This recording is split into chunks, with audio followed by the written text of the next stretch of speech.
നമസ്കാരം. 24-ന്റെ വാർത്താ പ്രഭാതത്തിലേക്ക് എല്ലാ പ്രേക്ഷകർക്കും സ്വാഗതം. ഇന്ന് സെപ്റ്റംബർ 1-ാം തീയതിയാണ്, തിങ്കളാഴ്ചയാണ്, ചിങ്ങം 16. ഇന്ന് ദേശീയ പോഷകാഹാര വാരാചരണത്തിന് തുടക്കമാവുകയാണ്. ഈ വർഷത്തെ പ്രമേയം മെച്ചപ്പെട്ട ജീവിതത്തിന് ശരിയായ ഭക്ഷണം എന്നതാണ്. ആരോഗ്യകരമായ ജീവിതത്തിന് സമീകൃത ആഹാരത്തിന്റെ പ്രാധാന്യം, അതാണ് വാരാചരണത്തിലൂടെ ലക്ഷ്യമിടുന്നത്.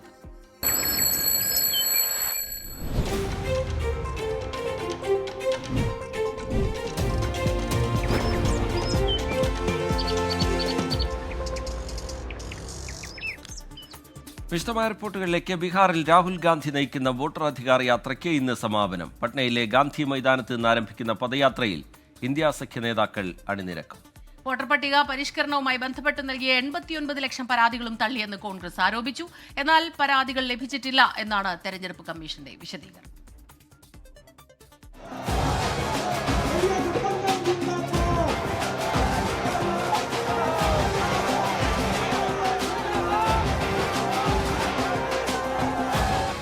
മഹാരാഷ്ട്ര, കർണാടക അടക്കമുള്ള സംസ്ഥാനങ്ങളിൽ വോട്ടർ പട്ടികയിൽ ക്രമക്കേട് നടന്നതായുള്ള തെളിവുകൾ പുറത്തുവിട്ടതിന് പിന്നാലെയായിരുന്നു രാഹുൽ ഗാന്ധിയുടെ വോട്ടർ അധികാർ യാത്ര.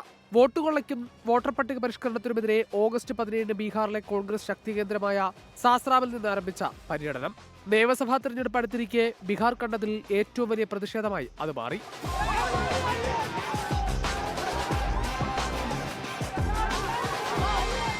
പതിനാല് ദിവസം നീണ്ടുനിന്ന യാത്ര ബീഹാറിലെ 110 നിയമസഭാ മണ്ഡലങ്ങളിലൂടെ കടന്നുപോയി. നഗരഗ്രാമ വ്യത്യാസമില്ലാതെ യാത്രയ്ക്ക് വലിയ ജനപിന്തുണയാണ് ലഭിച്ചത്. തിരഞ്ഞെടുപ്പ് കമ്മീഷനും BJPക്കും എതിരായ ആരോപണങ്ങൾ യാത്രയിലുടനീളം രാഹുൽ ഗാന്ധി ആവർത്തിച്ചു.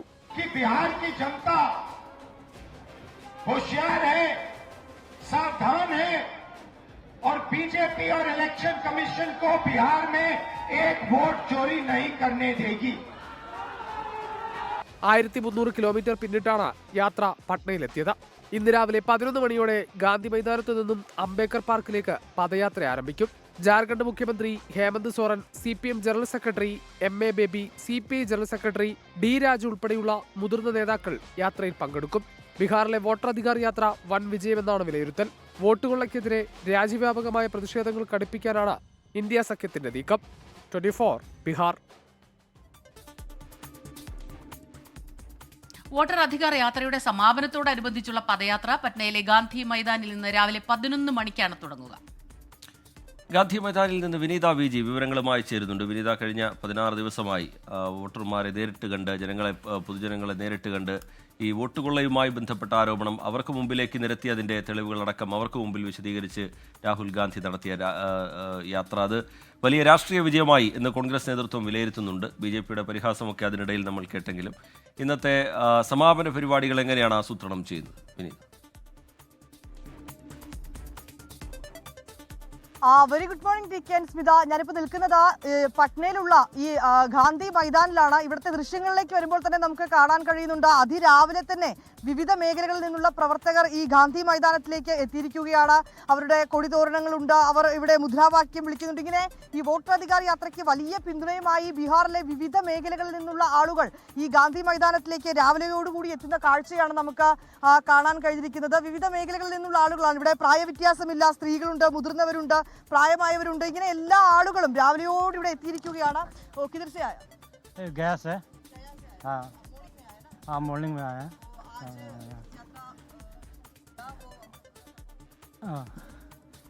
हम लोग मुकेश सहनी की तरफ से आए हैं। हाँ, मुकेश सहनी को डिप्टी CM बनाना है। हाँ, अधिकार यात्रा का पूरा सपोर्ट है? हाँ पूरा सपोर्ट है 100%। हाँ, किधर से आया? VIP पार्टी से आए हैं। गया में आए ना वो? गया जिला से आए हैं। हाँ। और पूरा सपोर्ट है? पूरा सपोर्ट है हम लोग का। VIP पार्टी से हम दिन समाज से हैं। कितना लोग आपका साथ आया गया में? 150 लमसम गया से आए हैं। और डिप्टी CM का बनाने का उद्देश्य है। इनमें पूरा सपोर्ट है आपका? पूरा टीम इधर आएगा? पूरा टीम आए। ओके। पूरा गया में? हम मुजफ्फरपुर जिला से हम लोग आए हैं और माननीय कब आया? मॉर्निंग में? ये नाइटे में आ गए हैं मैम। हम लोग पार्टी के कार्यकर्ता और समर्थक भी है। आप नाइट आया ना? जी सर, मैं भी मुजफ्फरपुर से साथी। दादाजी आप किधर से आया? भागलपुर जिला से आए हैं, शाहकुंड थाना से। कब आया मॉर्निंग में? भोर में अंधारे में आए हम लोग। हम लोग मुकेश सहनी की पार्टी से आए हैं। അതാ ഇങ്ങനെ വിവിധ മേഖലകളിൽ നിന്നുള്ള ഗയയിൽ നിന്നുള്ള ആളുകളുണ്ട്. ഇങ്ങനെ ബീഹാറിന്റെ വിവിധ മേഖലകളിൽ നിന്നുള്ള ആളുകളൊക്കെ ഇവിടെ എത്തിയിരിക്കുകയാണ്. അതിൽ ചില ആളുകൾ പറഞ്ഞ അവർ രാത്രിയൊക്കെ തന്നെ ഇവിടെ വന്നിരിക്കുന്നു എന്നുള്ളതാണ്, ഈ ഗാന്ധി മൈതാനത്തിലേക്ക് എത്തിയിരിക്കുന്നു എന്നുള്ളതാണ്. ഇങ്ങനെ വിപുലമായിട്ടുള്ള ഒരുക്കങ്ങളാണ് ഗാന്ധി മൈതാനത്ത് നടക്കുന്നത്. രാവിലെ 11 മണിയോടുകൂടി ഈ വോട്ടറധികാർ യാത്രയുടെ ഭാഗമായിട്ടുള്ള പദയാത്ര ഇവിടെ നിന്ന് ആരംഭിക്കും. നമുക്ക് ആ ദൃശ്യങ്ങളിലേക്ക് വരുമ്പോൾ കാണാൻ കഴിയുന്നുണ്ട്. ഈ മൈതാനത്തിന്റെ എല്ലാ ഭാഗത്തും ഇങ്ങനെ ഈ ഇന്ത്യ സഖ്യത്തിലെ പാർട്ടികളുടെ കൊടിതോരണങ്ങളുണ്ട്, അവരുടെ പ്രവർത്തകരുണ്ട്, അവർ മുദ്രാവാക്യം വിളിക്കുന്നുണ്ട്. രാവിലെയോടുകൂടി വലിയ പിന്തുണയുമായി വിവിധ മേഖലകളിൽ നിന്നുള്ള പ്രവർത്തകരൊക്കെ ഈ ഗാന്ധി മൈതാനത്തേക്ക് എത്തുകയാണ്. ഞാൻ നിൽക്കുന്ന ഈ പൊതുവേദിയാണ്, ഇവിടെയാണ് പരിപാടികൾ നടക്കുക. ഗാന്ധി മൈതാനിലെ ഈ ഗാന്ധി പ്രതിമയ്ക്ക് മുന്നിൽ ആദ്യം പുഷ്പാർച്ചന സമർപ്പിക്കും. അതിനുശേഷമാണ് ഈ പദയാത്ര ആരംഭിക്കുന്നത്. 11 മണിയോടുകൂടി ഈ പദയാത്ര ആരംഭിക്കും. അത് അവസാനം അംബേദ്കർ സ്റ്റേഡിയത്തിൽ അംബേദ്കർ പ്രതിമയ്ക്ക് മുന്നിലാണ് അവസാനിക്കുക. ഏതാണ്ട് 45 മിനിറ്റോളം പദയാത്ര ഇവിടെ നിന്ന് നമുക്ക് അറിയാൻ കഴിയുന്ന അത്ര ദൂരം ഉണ്ടാകുമെന്നുള്ളതാണ്. അതിൽ ഏറ്റവും പ്രധാനമായി പറയേണ്ടത് ടി കെ സൂചിപ്പിച്ചതുപോലെ കഴിഞ്ഞ 14 ദിവസം ബീഹാറിലെ വിവിധ നിയമസഭാ മണ്ഡലങ്ങളിലൂടെ ഏതാണ്ട് 110 നിയമസഭാ മണ്ഡലങ്ങളിലൂടെയാണ് രാഹുൽ ഗാന്ധി നയിക്കുന്ന വോട്ടർ അധികാർ യാത്ര കടന്നുപോയത്. അത് നഗര ഗ്രാമ വ്യത്യാസമില്ലാതെ എല്ലാ മേഖലകളിലും വലിയ ജനപിന്തുണ ആ യാത്രയ്ക്ക് ലഭിക്കുകയും ചെയ്തിരുന്നു. വിവിധ മേഖലകളിൽ കുട്ടികളടക്കം എത്തി രാഹുൽ ഗാന്ധിക്ക് അവർ കൈകൊടുക്കുന്നുണ്ട്, മുദ്രാവാക്യം വിളിക്കുന്നുണ്ട്, അവർ വരച്ച ചിത്രങ്ങൾ നൽകുന്നുണ്ട്. ഇങ്ങനെ വോട്ട് കൊള്ളയ്ക്കും ബീഹാറിലെ വോട്ടർ പട്ടിക പരിഷ്കരണത്തിനുമെതിരെ ആദ്യഘട്ടത്തിൽ ചില തെളിവുകൾ പുറത്തേക്ക് വിടുന്നു. പിന്നാലെയാണ് രാഹുൽ ഗാന്ധി ഈ യാത്രയുമായി ബീഹാറിലേക്ക് എത്തുന്നത്. ഒരുപക്ഷേ ഈ നിയമസഭാ തെരഞ്ഞെടുപ്പ് അടുത്ത ബീഹാറിൽ ഇത്രയും വലിയൊരു പ്രക്ഷോഭം ഈ അടുത്ത കാലത്ത് ഉണ്ടായേക്കില്ല. അത്രമാത്രം വലിയൊരു ജനപിന്തുണയാണ് നമുക്ക് ഈ യാത്രയിലുടനീളം കാണാൻ കഴിഞ്ഞിട്ടുണ്ടായിരുന്നത്. അങ്ങനെ 14 ദിവസം നീണ്ടു നിൽക്കുന്ന യാത്ര 1300 കിലോമീറ്റർ താണ്ടിയാണ് ഇപ്പോൾ ഞാൻ നിൽക്കുന്ന ഈ പട്നയിലെ ഗാന്ധി മൈതാനത്തേക്ക് എത്തിയിരിക്കുന്നത്. ഇപ്പോഴും അതിരാവിലെ തന്നെ മൈതാനം പൂർണ്ണമായും സജീവമാവുന്ന കാഴ്ചയാണ് നമുക്ക് കാണാൻ കഴിയുന്നത്. വിവിധ മേഖലകളിൽ നിന്നുള്ള പ്രവർത്തകരൊക്കെ പിന്തുണയുമായി ഇവിടേക്ക് എത്തിയിരിക്കുകയാണ്. കൃത്യമായിട്ടുള്ള തെളിവുകൾ ഉൾപ്പെടെ നിരത്തിക്കൊണ്ടായിരുന്നു രാഹുൽ ഗാന്ധി ഈ ആരോപണങ്ങൾ മഹാരാഷ്ട്ര, കർണാടക ഉൾപ്പെടെയുള്ള സംസ്ഥാനങ്ങളിൽ ഈ വോട്ടർ പട്ടികയിൽ ക്രമക്കേട് നടന്നിട്ടുണ്ട് എന്നൊക്കെയുള്ള സമാനമായിട്ടുള്ള ആരോപണങ്ങൾ അദ്ദേഹം പുറത്തുവിട്ടിരുന്നു. പിന്നാലെയാണ് ഈ വോട്ടർ അധികാർ യാത്ര ആരംഭിച്ചത്. ഇന്ന് രാവിലെ 11 മണിയോടുകൂടി പദയാത്ര ആരംഭിക്കും. പദയാത്രയോടുകൂടി വോട്ടർ അധികാർ യാത്രയ്ക്ക് സമാപനമാവുകയാണ്. തുടർ പ്രതിഷേധങ്ങൾ, തുടർ പ്രക്ഷോഭങ്ങളൊക്കെ ഇന്ത്യ മുന്നണി സംഘടിപ്പിക്കാനാണ് ആലോചിക്കുന്നത്. മുതിർന്ന നേതാക്കളടക്കം യാത്രയിൽ അണിനിരുന്നതോടുകൂടി ഇന്ത്യ സഖ്യം അവരുടെ ശക്തി കൂടി ബീഹാറിൽ തെളിയിച്ചിരിക്കുന്നു എന്നുള്ളതാണ്. രാവിലെയോടുകൂടി എത്തിയിരിക്കുന്ന ആളുകൾ, അവരുടെ പ്രവർത്തകരൊക്കെയാണ് നമുക്ക് കാണാൻ കഴിയുന്നത്. ഇങ്ങനെ ഈ ഗാന്ധി മൈതാനം പൂർണ്ണമായും ഒരു പദയാത്രയ്ക്ക് തയ്യാറെടുത്തിരിക്കുന്നു. ടി കെ വിനിത വിജയാണ് വിവരങ്ങളുമായി ചേർന്നത്. വിനിത സൂചിപ്പിച്ചതുപോലെ തന്നെ ഇത്രയും ദിവസം വലിയ രീതിയിലുള്ളൊരു പിന്തുണ ജനങ്ങളുടെ ഭാഗത്തു നിന്ന് അവിടെ കിട്ടിയിരുന്നു. പക്ഷേ ഇന്നത്തെ ദിവസം ഏറ്റവും നിർണായകമാവുകയാണ്. അതിൽ എത്രത്തോളം ആളുകൾ പങ്കെടുക്കും, അതൊരു വലിയ ശക്തി പ്രകടനം കൂടിയാക്കി മാറ്റുക എന്നുള്ളതാണ് ഇന്ത്യ മുന്നണിയുടെയും കോൺഗ്രസിന്റെയും വിശേഷിച്ചും അവരുടെ ഒരു ലക്ഷ്യം തന്നെയാകുന്നത്. ഇന്ന് രാവിലെ മുതൽ ഒരുപാട് പ്രവർത്തകർ അവിടെ എത്തിച്ചേർന്നിരിക്കും. വളരെ സങ്കടകരമായ ഒരു വാർത്ത ഇപ്പോൾ പുറത്തു വരുന്നുണ്ട്. അത് പ്രേക്ഷകരെ അറിയിക്കാം.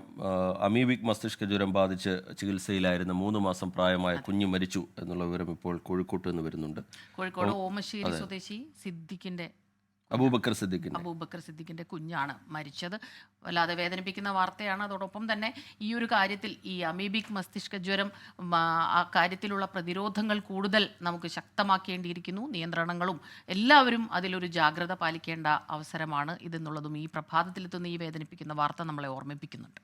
കഴിഞ്ഞ 28 ദിവസമായി കോഴിക്കോട് മെഡിക്കൽ കോളേജ് ആശുപത്രിയിൽ കുഞ്ഞ് ചികിത്സയിലായിരുന്നു. അതിനിടയിലാണ് മരണം സംഭവിച്ചത്. മറ്റ് കേസുകളൊക്കെ ഉണ്ട്. അവരുടെയൊക്കെ ആരോഗ്യനില തൃപ്തികരമെന്നുള്ളതായിരുന്നു നേരത്തെ പുറത്തു വന്നിരുന്ന വിവരങ്ങൾ. പക്ഷേ ഈ കുഞ്ഞിൻ്റെ കാര്യത്തിൽ ആരോഗ്യനില വഷളാവുന്നുണ്ട് എന്ന് ഡോക്ടേഴ്സ് നേരത്തെ പറയുന്നുണ്ടായിരുന്നു. 3 മാസം മാത്രമാണ് ആ കുഞ്ഞിന് പ്രായമുള്ളത്. കഴിഞ്ഞ 28 ദിവസമായി രോഗം സ്ഥിരീകരിച്ച് കോഴിക്കോട് മെഡിക്കൽ കോളേജ് ആശുപത്രിയിൽ ചികിത്സയിലായിരുന്നു. അതിനിടയിലാണ് മരണം സംഭവിച്ചത്. ഓമശ്ശേരി സ്വദേശി അബൂബക്കർ സിദ്ദിഖിൻ്റെ 3 മാസം പ്രായമായ ആൺകുഞ്ഞാണ് മരിച്ചിരിക്കുന്നത്. ഈ അമീബിക് മസ്തിഷ്ക ജ്വരം കേസുകളുടെ എണ്ണം കൂടുന്നതിൻ്റെ പശ്ചാത്തലത്തിൽ അതിൻ്റേതായ ജാഗ്രതാ നടപടികളിലേക്കൊക്കെ ആരോഗ്യവകുപ്പ് കടന്നിട്ടുണ്ട്. വിവിധയിടങ്ങളിൽ അതുമായി ബന്ധപ്പെട്ടുള്ള ഈ രോഗം റിപ്പോർട്ട് ചെയ്യപ്പെട്ടിട്ടുള്ള ഇടങ്ങളിൽ അതുമായി ബന്ധപ്പെട്ടുള്ള ജാഗ്രതാ നിർദ്ദേശമൊക്കെ നിലനിൽക്കുന്നുണ്ട്. അതിനിടയിലാണ് ഒരു സങ്കടകരമായ വാർത്ത പുറത്തു വരുന്നത്. അതിൻ്റെ വിശദാംശങ്ങൾ എന്തായാലും അല്പസമയത്തിനകം മിഥിലാബാലൻ പങ്കുവയ്ക്കും എന്ന് കരുതുന്നു. നിഖിൽ പ്രമേഷാണ് ആ വാർത്തയുടെ വിവരങ്ങളുമായി ചേരുന്നത്. നിഖിൽ, ആ 3 മാസം പ്രായമായ കുഞ്ഞ് മരിച്ചു എന്നുള്ള വിവരമാണ് വരുന്നത്. കൂടുതൽ വിശദാംശങ്ങൾ എങ്ങനെയാണ് നിഖിൽ പ്രമേഷ്? റിജിത്ത്, കഴിഞ്ഞ കുറേ ദിവസമായി നമ്മളൊക്കെ കുഞ്ഞിൻ്റെ ആരോഗ്യനില നിരന്തരം ഇങ്ങനെ അപ്ഡേറ്റ് ചെയ്തുകൊണ്ടേയിരിക്കുകയായിരുന്നു. എന്നാൽ ഈ ആശുപത്രിയിൽ പ്രവേശിപ്പിച്ച ഘട്ടം മുതൽ ഈ കുട്ടിയുടെ ആരോഗ്യനില വളരെ ഗുരുതരമായി തുടരുകയുമായിരുന്നു. 3 മാസം പ്രായമുള്ള ആ കുട്ടി അമീബിക് മസ്തിഷ്ക ജ്വരം ബാധിച്ച് കോഴിക്കോട് മെഡിക്കൽ കോളേജ് ആശുപത്രിയിൽ വെച്ച് മരിച്ചു എന്നുള്ള ദുഃഖകരമായിട്ടുള്ള വാർത്തയാണ് നമുക്ക് ഈ പ്രഭാതത്തിൽ തന്നെ പ്രേക്ഷകരെ അറിയിക്കാനുള്ളത്. ഈ കുട്ടി ആശുപത്രിയിൽ പ്രവേശിപ്പിച്ച ഘട്ടം മുതൽ തന്നെ തീവ്രപരിചരണ വിഭാഗത്തിൽ തുടരുകയായിരുന്നു. കുട്ടിയുടെ ആരോഗ്യനില വളരെ മോശമായിരുന്നു. ഈ ഓമശ്ശേരി സ്വദേശി യുടെ 3 മാസം പ്രായമായ ആൺകുഞ്ഞാണ് മരിച്ചത്. കഴിഞ്ഞ 28 ദിവസമായി കോഴിക്കോട് മെഡിക്കൽ കോളേജ് ആശുപത്രിയിൽ ചികിത്സയിൽ തുടരവെയാണ് ഇന്നലെ രാത്രി കുട്ടിയുടെ മരണം സ്ഥിരീകരിക്കുന്നത്. അല്പസമയം മുൻപാണ് ഇത് സ്ഥിരീകരിച്ചുകൊണ്ടുള്ള ആരോഗ്യ വകുപ്പിന്റെ റിപ്പോർട്ട് പുറത്തു വരുന്നത്. ആരോഗ്യ വകുപ്പ് അക്കാര്യം സ്ഥിരീകരിക്കുന്നു. നിലവിൽ കോഴിക്കോട്, മലപ്പുറം, വയനാട് സ്വദേശികൾ നിലവിലത്തെ സാഹചര്യത്തിൽ ചികിത്സയിൽ തുടരുന്നുണ്ട്. അതിനിടയിലാണ് ഒരാളുടെ മരണം ഇപ്പോൾ സ്ഥിരീകരിക്കുന്നത്. ഈ കുഞ്ഞിന്റെ ആരോഗ്യനിലയായിരുന്നു ഏറ്റവും കൂടുതൽ ഗുരുതരമായി തുടരുന്നതും. ഇപ്പോൾ നേരത്തെ രോഗം സ്ഥിരീകരിച്ചിട്ടുള്ള പല ആളുകളും തിരികെ മടങ്ങി വരുന്ന ഒരു സാഹചര്യത്തിൽ, അതായത് ജീവിതത്തിലേക്ക് മടങ്ങി വരുന്ന സാഹചര്യത്തിലാണ് ഈ കുട്ടിയുടെ മരണം സ്ഥിരീകരിക്കുന്നത്. അത് അങ്ങേയറ്റം വേദനാജനകമായിട്ടുള്ള ഒരു കാര്യമാണ്. ഇന്നലെ അടക്കം ജില്ലയിലെത്തിയ മുഖ്യമന്ത്രി പിണറായി വിജയനും ആരോഗ്യ വകുപ്പ് മന്ത്രി വീണ ജോർജും അമീബിക് മസ്തിഷ്ക ജ്വരത്തെ നമ്മൾ അതിജീവിച്ചു വരുന്നതിനെ കുറിച്ചും കിണറുകളും മറ്റും ക്ലോറിനേറ്റ് ചെയ്യുന്നതിനെ കുറിച്ചും ഒക്കെ ഒരു വലിയ മാസ് ഡ്രൈവ് തന്നെ ഇന്നും നാളെയുമായൊക്കെ നടക്കുകയാണ്. അതിനെക്കുറിച്ചൊക്കെ വിശദീകരിച്ചിരുന്നു. പരമാവധി ഈ ചികിത്സയിൽ കഴിയുന്ന ആളുകളെ ജീവിതത്തിലേക്ക് മടക്കിക്കൊണ്ടുവരാൻ ആരോഗ്യ വകുപ്പിന് കഴിയുന്നുണ്ട് എന്നൊക്കെ അവർ കരുതിയിരുന്നു. അത്തരത്തിലുള്ള ആത്മവിശ്വാസം പങ്കുവെക്കുകയും ചെയ്തിരുന്നു. അപ്പോഴും ഈ കുട്ടിയുടെ ആരോഗ്യനില അത് ഗുരുതരമായി തന്നെ തുടരുകയായിരുന്നു. അതിനിടയിലാണ് ഈ കുട്ടിയുടെ മരണം ഇപ്പോൾ സ്ഥിരീകരിക്കുന്നത്. അങ്ങേയറ്റം വേദനാജനകമായിട്ടുള്ള ഒരു വാർത്തയാണ് ഇന്ന് പ്രഭാതത്തിൽ തന്നെ പുറത്തു വരുന്നത്. ഈ കുട്ടിയുടെ ജീവൻ രക്ഷിക്കാൻ കഴിയുമെന്നുള്ളൊരു വിശ്വാസം മെഡിക്കൽ കോളേജിലെ ഡോക്ടർമാരെ സംബന്ധിച്ചിടത്തോളം ഉണ്ടായിരുന്നു. വിദഗ്ധ ചികിത്സ, ഏറ്റവും മികച്ച ചികിത്സയായിരുന്നു ഈ കുട്ടിക്ക് നൽകി പോന്നിരുന്നതും. അതിനിടയിലാണ് ഇപ്പോൾ ഈ കുട്ടിയുടെ മരണം സ്ഥിരീകരിക്കുന്നത്. ആകെ 9 പേരാണ് സംസ്ഥാനത്ത് ആകെ അമീബിക് മസ്തിഷ്ക ജ്വരം ബാധിച്ച് ചികിത്സയിലുള്ളത്. അതിൽ ഒരാളുടെ മരണമാണ് ഇപ്പോൾ സ്ഥിരീകരിച്ചിട്ടുള്ളത്. ഈ കുട്ടിയുടെ ആരോഗ്യനില നേരത്തെ സൂചിപ്പിച്ചതുപോലെ തന്നെ വളരെ ഗുരുതരമായി തുടരുകയായിരുന്നു. കഴിഞ്ഞ 28 ദിവസമായി ചികിത്സയിൽ തുടരുകയായിരുന്നു ഈ കുട്ടി. ആരോഗ്യ സ്ഥിതി വളരെ മോശമായിരുന്നു. ഇതിൽ ഏറ്റവും പ്രധാനപ്പെട്ട ഒരു കാര്യം, 2 മാസം മാത്രം പ്രായമുള്ളപ്പോഴാണ് അമീബിക് മസ്തിഷ്ക ജ്വരം ഈ കുഞ്ഞിന് ബാധിച്ചത് എന്നുള്ളതാണ്. അത് കഴിഞ്ഞ് 1 മാസത്തോളമായി കുഞ്ഞ് ചികിത്സയിലായിരുന്നു. ഈ അസുഖത്തെക്കുറിച്ച് നമ്മൾ പറയുമ്പോൾ ഏറ്റവും പ്രധാനം ഇതിനെ പ്രതിരോധിക്കുക എന്നുള്ളതിന് ഈ കുളങ്ങളിലോ അല്ലെങ്കിൽ ജലാശയങ്ങളിൽ കെട്ടിക്കിടക്കുന്ന വെള്ളം മലിനമാകാതെ സൂക്ഷിക്കുക, ആ മലിനജലം നമ്മൾ ഉപയോഗിക്കാതെ മസ്തിഷ്കത്തിലേക്ക് അല്ലെങ്കിൽ തലച്ചോറിലേക്ക് കയറാതെ ശ്രദ്ധിക്കുക, അതൊക്കെയാണ് ഇതിൻ്റെ ഒരു വലിയ പ്രതിരോധമായി പറയുന്നത് തന്നെ. പക്ഷേ ഈ കുഞ്ഞിൻ്റെ കാര്യത്തിലാവുമ്പോൾ അത്തരത്തിൽ ഒരു രീതിയിലല്ല ഈ അസുഖം, ഈ പ്രശ്നം കുഞ്ഞിനെ ബാധിച്ചത്, പകർന്നത് എന്നുള്ള കാര്യം നമുക്ക് ഊഹിക്കാവുന്നതേ ഉള്ളൂ. അപ്പോൾ കൂടുതൽ ജാഗ്രത പാലിക്കേണ്ട ഒരു അവസരം കൂടിയാണ്. അതിന് ഈ പ്രതിരോധിക്കുന്നതിനായി, രോഗം പകരാതിരിക്കുന്നതിനായി എന്തെല്ലാം കാര്യങ്ങൾ കൂടുതലായി ചെയ്യേണ്ടതുണ്ട് എന്ന് ചിന്തിക്കേണ്ട, ഗൗരവമായി തന്നെ ചിന്തിക്കേണ്ട ഒരു അവസരം കൂടിയാണ് ഇത്. ഈ കുഞ്ഞിൻ്റെ മരണം അക്കാര്യത്തിലേക്ക് കൂടി വിരൽ ചൂണ്ടുന്നുണ്ട്. കഴിഞ്ഞ കുറച്ച് ദിവസങ്ങളായി ഈ കുഞ്ഞ് ഗുരുതരമായ അവസ്ഥയിലായിരുന്നു. 1 മാസത്തോളമായി ചികിത്സയിലായിരുന്നു. ഇന്ന് ഈ പ്രഭാതത്തിലെ കുഞ്ഞിൻ്റെ മരണവാർത്ത എത്തുമ്പോൾ വല്ലാതെ വേദനിപ്പിക്കുന്ന വാർത്തയാണ്. കുഞ്ഞിൻ്റെ ജീവൻ രക്ഷിക്കാൻ കഴിഞ്ഞില്ല എന്നുള്ളത് വലിയ നിരാശയാകുന്നു. ഒപ്പം തന്നെ അമീബിക് മസ്തിഷ്ക ജ്വരം ബാധിച്ച മറ്റുള്ളവരുടെ ചികിത്സയുടെ കാര്യങ്ങൾ, അതോടൊപ്പം തന്നെ ഈ പ്രശ്നത്തിൽ ഈ അസുഖം പടരാതിരിക്കണമെങ്കിൽ എന്തെല്ലാം കാര്യങ്ങൾ കൂടി ഇനി ജനങ്ങളുടെ ആരോഗ്യം സുരക്ഷിതമാക്കാൻ എന്തെല്ലാം കാര്യങ്ങൾ കൂടി ശ്രദ്ധിക്കണം എന്നുള്ള വലിയ ഗൗരവമേറിയ ഒരു ചോദ്യം കൂടി ഇവിടെ വരുന്നുണ്ട്. നിഖിൽ പ്രമേശാണ് വിവരങ്ങൾ നൽകിക്കൊണ്ടിരിക്കുന്നത്. നിഖിൽ, ഞാൻ പറയുകയായിരുന്നു, 2 മാസത്തോളം പ്രായം മാത്രമുള്ളപ്പോൾ കുഞ്ഞിന് അമീബിക് മസ്തിഷ്ക ജ്വരം ബാധിക്കുന്നു. 1 മാസത്തോളം ചികിത്സയിൽ കഴിയുന്നു. ഇപ്പോൾ കുഞ്ഞ് മരിച്ചു എന്നുള്ള വാർത്ത വരുമ്പോൾ തീർച്ചയായിട്ടും അതീവ ഗൗരവമായി തന്നെ ഈ വിഷയത്തെ കാണേണ്ടതുണ്ട് എന്നുള്ള വിവരം കൂടി നമുക്ക് പങ്കുവയ്ക്കേണ്ടിയിരിക്കുന്നു അല്ലേ? തീർച്ചയായിട്ടും.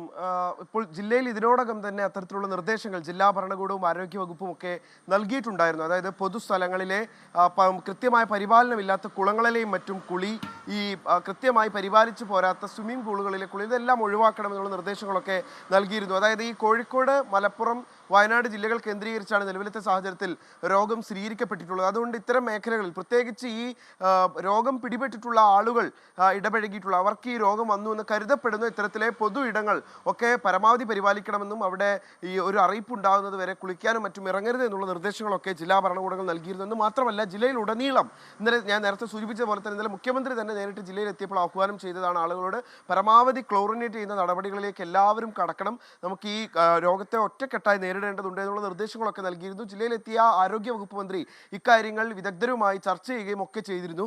ഈ കുഞ്ഞിനെ തിരികെ ജീവിതത്തിലേക്ക് മടക്കിക്കൊണ്ടുവരാൻ കഴിയുമെന്നുള്ളൊരു വലിയ പ്രതീക്ഷ എല്ലാവരെയും സംബന്ധിച്ച് ഉണ്ടായിരുന്നു. പക്ഷെ അതിനിടയിലാണ് ഇന്നലെ രാത്രിയോടുകൂടി ഈ കുഞ്ഞിൻ്റെ മരണം സ്ഥിരീകരിക്കുന്ന സാഹചര്യം ഉണ്ടായത്. ഓമശ്ശേരി സ്വദേശി അബൂബക്കറിൻ്റെ 3 മാസം പ്രായമുള്ള ആൺകുഞ്ഞാണ് മരിച്ചത്. ഈ കുട്ടിയെ സംബന്ധിച്ചിടത്തോളം നമുക്കറിയാം വളരെ ചെറിയ പ്രായത്തിൽ, അതായത് ജനിച്ചു വീണതിന് തൊട്ടു പിന്നാലെ 1 മാസം കഴിഞ്ഞ് 2 മാസം ആകുമ്പോഴേക്കും ഈ രോഗം പിടിപെട്ട ആശുപത്രിയിൽ പ്രവേശിപ്പിച്ചതാണ്. പിന്നീട് 1 മാസക്കാലത്തോളം ആ കുഞ്ഞിൻ്റെ ജീവിതമാകെ കോഴിക്കോട് മെഡിക്കൽ കോളേജ് ആശുപത്രിയിലായിരുന്നു. ആദ്യഘട്ടത്തിൽ തന്നെ ഈ കുഞ്ഞിൻ്റെ ആരോഗ്യനില വളരെ ഗുരുതരമായി തുടരുകയുമായിരുന്നു. ജീവൻ രക്ഷിക്കാൻ വലിയ ശ്രമങ്ങൾ നടത്തുന്നതിനിടയിലാണ് ഈ കുഞ്ഞിൻ്റെ ജീവൻ നഷ്ടമായി എന്നുള്ള വിവരം ഇന്നലെ രാത്രിയോടുകൂടി പുറത്തു വരുന്നത്. ഇനിയിപ്പോൾ മറ്റുള്ള രോഗികൾക്ക് അവർക്ക് ഏറ്റവും മികച്ച ചികിത്സയാണ് നൽകിക്കൊണ്ടിരിക്കുന്നത്. അവരെ ജീവിതത്തിലേക്ക് മടക്കിക്കൊണ്ടുവരുന്നതിന് വേണ്ടിയിട്ടുള്ള വലിയ ശ്രമങ്ങളാണ് മെഡിക്കൽ കോളേജിൽ ആരോഗ്യ വിദഗ്ധർ നടത്തിക്കൊണ്ടിരിക്കുന്നത്. സ്മിത, റീജിത്ത്. ശരി, നിഖിൽ പ്രമേഷ് കോഴിക്കോട്ട് എന്ന വിശദാംശങ്ങൾ പങ്കുവെക്കുകയായിരുന്നു. അമീബിക് മസ്തിഷ്ക ജ്വരം ബാധിച്ച് കോഴിക്കോട് മെഡിക്കൽ കോളേജ് ആശുപത്രിയിൽ ചികിത്സയിലായിരുന്ന 3 മാസം പ്രായമുള്ള കുഞ്ഞ് മരിച്ചു. ഇനി നമ്മൾ മറ്റൊരു വാർത്തയിലേക്ക് കടക്കുകയാണ്. രാഹുൽ മാങ്കൂട്ടത്തിൽ MLA-ക്കെതിരായ ലൈംഗികാരോപണത്തിൽ ഇരകളുടെ മൊഴി ഉടൻ രേഖപ്പെടുത്തും. നേരിട്ട് പരാതി നൽകിയ പരാതിക്കാരിൽ നിന്ന് മൊഴിയെടുത്തതിന് ശേഷമാകും വെളിപ്പെടുത്തൽ നടത്തിയ ഇരകളിൽ നിന്ന് വിവരം തേടും. ഇതുവരെ 10-ലധികം പരാതികളാണ് MLA-ക്കെതിരെ ലഭിച്ചത്. MG പ്രതീഷ് വിവരങ്ങളുമായി തിരുവനന്തപുരത്ത് നിന്ന് ചേരുന്നുണ്ട്. പ്രതീഷ്, ഇതിൽ ക്രൈംബ്രാഞ്ചിന്റെ തുടർ നീക്കം എങ്ങനെയായിരിക്കും? പ്രതീഷ്. റിജിത്ത്, നിലവിൽ ഈ സ്ത്രീകളെ നിരന്തരം പിന്തുടർന്ന് ശല്യം ചെയ്തു എന്നുള്ള കുറ്റമാണ് രാഹുൽ മാങ്കൂട്ടത്തിനെതിരെ ചുമത്തിയിരിക്കുന്നത്. ഗുരുതരമായ വകുപ്പുകൾ ചുമത്തണമെങ്കിൽ ഇരകളുടെ പരാതികൾ നേരിട്ട് ഗുരുതരമായ ആരോപണങ്ങൾ ഉന്നയിച്ച അല്ലെങ്കിൽ ആക്ഷേപങ്ങൾ പുറത്തു വന്ന ഇരകളുടെ പരാതി ക്രൈംബ്രാഞ്ചിന് ലഭിക്കണം. അത്തരത്തിലുള്ള ഒരു വിവരശേഖരണമാണ് നിലവിൽ ക്രൈംബ്രാഞ്ച് സംഘം നടത്തുന്നത്. ആദ്യഘട്ടത്തിൽ നേരിട്ട് പരാതി നൽകിയ പൊതുപ്രവർത്തകരിൽ നിന്ന് അടക്കമുള്ള വിവരങ്ങളാണ് ക്രൈംബ്രാഞ്ച് ശേഖരിക്കുന്നത്. 10-ലധികം പരാതികൾ ഇതുമായി ബന്ധപ്പെട്ട ഈ പോലീസിന് ലഭിച്ചിട്ടുണ്ട്. പലതും DGPക്ക് ലഭിച്ച പരാതി താഴേക്ക് കൈമാറുകയായിരുന്നു. ഇതിൽ പരാതി ഉന്നയിച്ചവരിൽ നിന്ന് ഈ മൊഴി രേഖപ്പെടുത്തി തുടങ്ങിയിട്ടുണ്ട്. ഒപ്പം ഈ സാമൂഹിക മാധ്യമങ്ങൾ വഴിയും ഈ വെളിപ്പെടുത്തൽ നടത്തിയ യുവതികളിൽ നിന്ന് കൂടുതൽ മൊഴി ക്രൈംബ്രാഞ്ച് സംഘം രേഖപ്പെടുത്തും. അവർക്ക് നോട്ടീസ് നൽകിയ ശേഷമായിരിക്കും ഈ മൊഴി രേഖപ്പെടുത്തുന്നത്. ഒപ്പം ഈ രാഹുൽ മാങ്കൂട്ടത്തിനെതിരെ ഗുരുതരമായ ആരോപണമായി പുറത്തു വന്നത് ഗർഭചിത്രം നടത്താൻ നിർബന്ധിച്ചു എന്നതാണ്. ആ ശബ്ദ സന്ദേശവും ഈ ക്രൈംബ്രാഞ്ച് വിശദമായി പരിശോധിക്കുന്നുണ്ട്. ആ ശബ്ദ സന്ദേശത്തിലുള്ള യുവതിക്ക് പരാതിയുണ്ടെങ്കിൽ ആ പരാതി കൂടി ചേർത്ത് കേസെടുക്കാനാണ് ക്രൈംബ്രാഞ്ചിന്റെ തീരുമാനം. അങ്ങനെയെങ്കിൽ രാഹുലിനെതിരെ ഗുരുതരമായ വകുപ്പുകൾ ചുമത്താനും സാധ്യതയുണ്ട്. ഈ ഇരകളിൽ നിന്നും പരാതിക്കാരിൽ നിന്നും മൊഴിയെടുത്ത ശേഷമായിരിക്കും അത്തരത്തിൽ ഒരു വിവരശേഖരണം, തെളിവുകൾ ഉൾപ്പെടെ പരമാവധി ശേഖരിച്ച ശേഷം മാത്രമായിരിക്കും രാഹുലിനെ ചോദ്യം ചെയ്യുന്നത്. അതിനുവേണ്ടിയിട്ടുള്ള നടപടികൾ ഇതിനോടകം തന്നെ ക്രൈംബ്രാഞ്ച് നടത്തി കഴിഞ്ഞിട്ടുണ്ട്. ഒപ്പം ഈ ഡിജിറ്റൽ തെളിവുകൾ, ഒപ്പം അത്തരത്തിലുള്ള വിവരശേഖരണവും ക്രൈംബ്രാഞ്ച് നടത്തേണ്ടതുണ്ട്. ആ തരത്തിലുള്ള നടപടികളാണ് നിലവിൽ ക്രൈംബ്രാഞ്ചിൽ പുരോഗമിക്കുന്നത്. പക്ഷേ അപ്പോഴും അന്വേഷണ സംഘത്തിന് മുന്നിലുള്ള വെല്ലുവിളി ഇരകൾ നേരിട്ട് പരാതി നൽകുന്നില്ല, അല്ലെങ്കിൽ ഈ ആരോപണ വിധേയർ പലപ്പോഴും പരാതി നൽകാൻ മടിക്കുന്നു എന്നുള്ള ഒരു കാര്യമാണ് ക്രൈംബ്രാഞ്ച് സംഘത്തിന് മുന്നിലുള്ള പ്രധാനപ്പെട്ട വെല്ലുവിളി. അത്തരത്തിൽ പരാതി ഉയർന്നാൽ ശക്തമായ നടപടിയുമായി മുന്നോട്ടു പോകാൻ സർക്കാരും ക്രൈംബ്രാഞ്ചിന് നിർദ്ദേശം നൽകിയിട്ടുണ്ട്. നിലവിൽ നേരിട്ട് പരാതി നൽകിയവരുടെ മൊഴിയെടുപ്പാണ് ക്രൈംബ്രാഞ്ച് സംഘം നടത്തുന്നത്. റിജിത്ത, വാണിജ്യ സിലിണ്ടറിന്റെ വില കുറഞ്ഞു. വാണിജ്യ സിലിണ്ടറിന് 51 രൂപ 50 പൈസയാണ് കുറഞ്ഞത്. ഗാർഹിക ആവശ്യത്തിനുള്ള സിലിണ്ടറിന്റെ വിലയിൽ മാറ്റമില്ല. 1587 രൂപയാണ് കൊച്ചിയിലെ പുതിയ നിരക്ക്. ശ്യാംകുമാർ ചേരുന്നുണ്ട് കൊച്ചിയിൽ നിന്ന് വിവരങ്ങളുമായി. ശ്യാംകുമാർ, ഈ വാണിജ്യ ആവശ്യത്തിനുള്ള ഇന്ധനത്തിന്റെ വില കുറയുമ്പോൾ സ്വാഭാവികമായും പാചകവാതകത്തിന്റെ വില കുറയും എന്ന് നമ്മൾ പ്രതീക്ഷിക്കും. അത്തരത്തിലൊരു മാറ്റം ഉണ്ടായിട്ടില്ല എന്നാണ്. സ്മിത, ഗാർഹിക പാചകവാതക സിലിണ്ടറുകളുടെ വിലയിൽ മാത്രമാണ് മാറ്റമില്ലാത്തത്. കഴിഞ്ഞ ഫെബ്രുവരി മുതൽ വാണിജ്യ സിലിണ്ടറുകളുടെ വില എല്ലാ മാസവും കൃത്യമായി കുറയുന്നുണ്ട്. അതിൽ മാർച്ചിൽ മാത്രമാണ് 7 രൂപയുടെ വർധന ഉണ്ടായിരുന്നത്.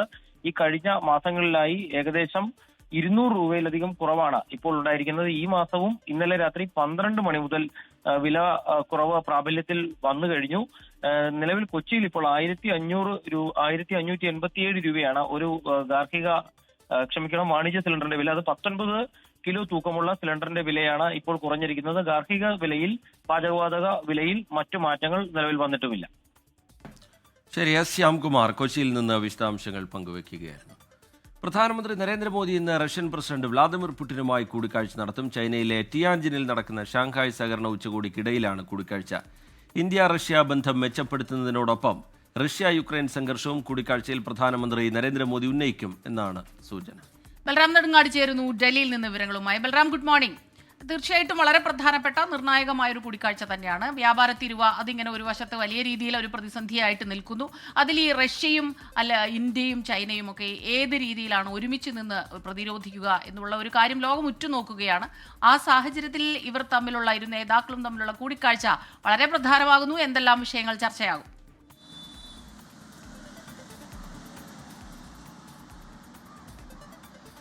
Very good morning Smitha, Rijith. ലോകം തന്നെ ഉറ്റുനോക്കുന്ന ഒരു കൂടിക്കാഴ്ചയാണ് ചൈനയിലെ ടിയാൻജിനിൽ ആരംഭിച്ചിരിക്കുന്നത്.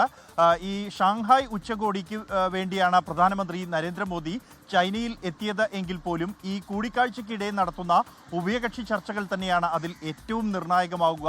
ഇന്ന് ഒരു നിർണായക കൂടിക്കാഴ്ച എന്നുള്ളത് റഷ്യൻ പ്രസിഡന്റ് വ്ളാഡിമിർ പുടിനും പ്രധാനമന്ത്രി നരേന്ദ്രമോദിയുമായി നടത്തുന്നത് തന്നെയാണ്.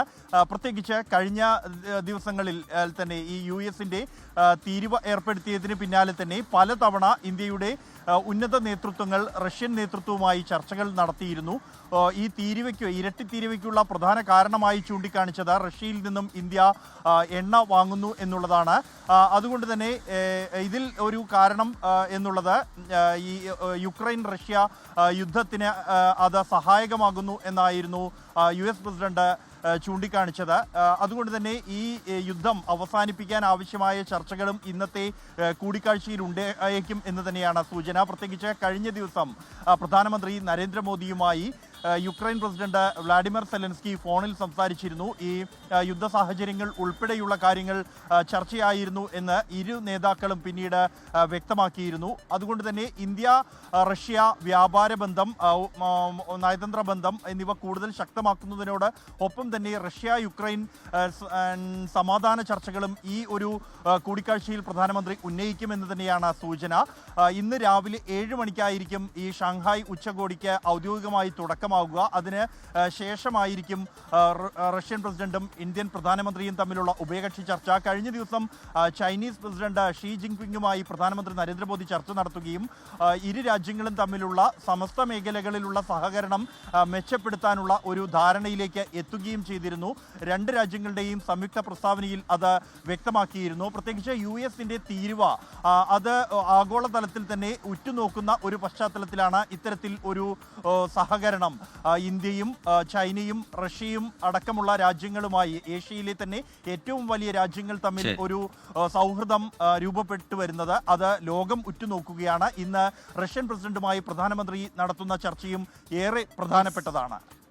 മോദി പുടിൻ ചർച്ചയിൽ വ്യാപാര തീരുവ പ്രശ്നങ്ങൾക്ക് പരിഹാരമാകുമോ? അതോടൊപ്പം തന്നെ യുക്രൈൻ വിഷയത്തിൽ സമാധാനം പുനഃസ്ഥാപിക്കുന്നതിൽ ഏതെങ്കിലും തരത്തിലുള്ള ചർച്ചകൾ ഇന്നുണ്ടാകുമോ? ഇക്കാര്യങ്ങളെല്ലാം തന്നെ ലോകം ഉറ്റുനോക്കുകയാണ്. ബൽറാം നെടുങ്ങാടിയാണ് വിവരങ്ങൾ നൽകിയത്. ബീഹാർ വോട്ടർ പട്ടിക പരിഷ്കരണവുമായി ബന്ധപ്പെട്ട ഹർജികൾ ഇന്നും സുപ്രീം കോടതിയിലെത്തും. SIR-ൽ എതിർപ്പുകൾ സമർപ്പിക്കാൻ കൂടുതൽ സമയം നൽകണമെന്നാവശ്യപ്പെട്ടുള്ള ഹർജികളാണ് ഇന്ന് പരിഗണിക്കുക. എതിർപ്പുകളും അവകാശവാദങ്ങളും സമർപ്പിക്കാൻ അടുത്ത മാസം 1 വരെ സമയം നൽകണം എന്നാണ് ആവശ്യം. ഹർജി പരിഗണിക്കാമെന്ന് ജസ്റ്റിസ് സൂര്യകാന്ത് അധ്യക്ഷനായ ബെഞ്ച് അറിയിച്ചിട്ടുണ്ട്. RJD ഉൾപ്പെടെയുള്ള രാഷ്ട്രീയ പാർട്ടികളാണ് സുപ്രീം കോടതിയെ സമീപിച്ചത്. SIR-ൽ പരാതികൾ സമർപ്പിക്കാനുള്ള അവസാന തീയതി ഇന്ന് അവസാനിക്കാനിരിക്കെയാണ് ഹർജികൾ കോടതി പരിഗണിക്കുന്നത്. ഉത്തരേന്ത്യയിൽ മഴക്കെടുതി തുടരുന്നു. ജമ്മുകശ്മീരിലെ ദുരന്തബാധിത പ്രദേശങ്ങളിൽ ആഭ്യന്തരമന്ത്രി അമിത്ഷാ ഇന്ന് ആകാശ സർവേ നടത്തും. രാജ്ഭവനിൽ ദുരിതാശ്വാസ പ്രവർത്തനങ്ങളുടെ അവലോകന യോഗം ചേരും. ലഫ്റ്റനന്റ് ഗവർണർ മനോജ് സിൻഹ, മുഖ്യമന്ത്രി ഒമർ അബ്ദുള്ള എന്നിവർ യോഗത്തിൽ പങ്കെടുക്കും. പഞ്ചാബിലും പ്രളയക്കെടുതി തുടരുന്നു. കേന്ദ്രം സംസ്ഥാനത്തിന് നൽകാനുള്ള 60,000 കോടി രൂപയുടെ വിഹിതം നൽകണമെന്ന് മുഖ്യമന്ത്രി ഭഗവന്ത് മാൻ ആവശ്യപ്പെട്ടു. കനത്ത മഴയിലും സത്ലജ്, ബിയാസ്, രാവി നദികൾ കരകവിഞ്ഞും 1000-ലധികം ഗ്രാമങ്ങൾ വെള്ളത്തിനടിയിലുമാണ്. 100,000-ഓളം ആളുകളെ പ്രളയം ബാധിച്ചു എന്നാണ് കണക്ക്. ദുരന്തബാധിത മേഖലകളിൽ സേനയുടെ നേതൃത്വത്തിൽ രക്ഷാപ്രവർത്തനം തുടരുകയാണ്. കേന്ദ്ര സർക്കാരിന്റെ E20 പെട്രോൾ നയത്തിനെതിരായ പൊതു താൽപര്യ ഹർജി സുപ്രീം കോടതി ഇന്ന് പരിഗണിക്കും. ചീഫ് ജസ്റ്റിസ് BR ഗവായ് അധ്യക്ഷനായ 3-അംഗ ബെഞ്ചാണ് ഹർജി പരിഗണിക്കുക. E20 പെട്രോൾ മാത്രം നൽകുന്നത് ലക്ഷക്കണക്കിന് വാഹന ഉടമകളുടെ മൗലികാവകാശങ്ങൾ ലംഘിക്കുന്നതിന് തുല്യമാണെന്ന് ചൂണ്ടിക്കാട്ടിയാണ് ഹർജി. ഫോസിൽ ഇന്ധനങ്ങളെ ആശ്രയിക്കുന്നത് കുറയ്ക്കാനായാണ് പെട്രോളിൽ 20% എത്തനോൾ കലർത്തുന്ന E20 നയം കേന്ദ്രം ഏർപ്പെടുത്തിയത്.